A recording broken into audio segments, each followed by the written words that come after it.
Corona वबा के दौरान लोगों को वैक्सीन आने की शदीद किस्म का इंतज़ार था, लेकिन अब वैक्सीन आ गई है और करीब 2 महीने से टीकाकरण का सिलसिला शुरू है। पहले फ्रंट लाइन वर्कर्स वॉरियर्स को टीका लगाया गया, उसके बाद फिर गवर्नमेंट के ऑफिसर्स को टीका लगाया गया। अब बुज़ुर्ग लोगों को टीका लगाने का सिलसिला शुरू है।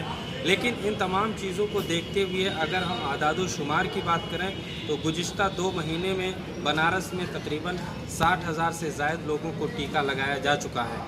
एक अंदाज़े के मुताबिक बनारस की आबादी तकरीबन 14 लाख से ज़ायद है। अब ये अंदाज़ा लगाया जा रहा है कि जब 2 महीने में 1 लाख तक के भी आदाद-ओ-शुमार वैक्सीन लगाने के आदाद-ओ-शुमार नहीं पहुंच रहे हैं, तो फिर ये 14 लाख को कितने दिनों में या कितने सालों तक वैक्सीन दी जाएगी और क्या उम्मीद की जाए, अभी कुछ कहना जल्दबाजी होगी।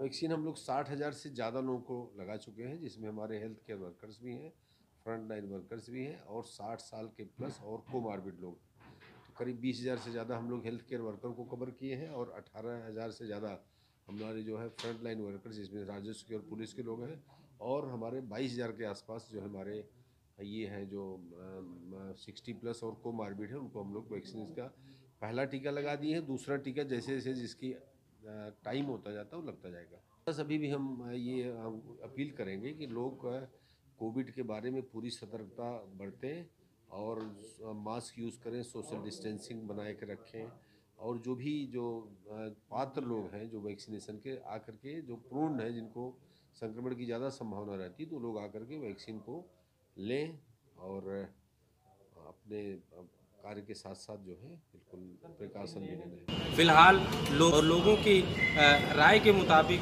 ये ज़रूर कहा जा सकता है कि वैक्सीन लगाने का जो अमल है, जो कार्रवाई है, वो निहायत ही सुस्त रफ्तार है। यही वजह है कि गुज़िश्ता 2 महीने में अभी तक सिर्फ 60,000 से ज़ायद लोगों को वैक्सीन दी जा चुकी है। PTV भारत के लिए बनारस से खुर्शीद अहमद।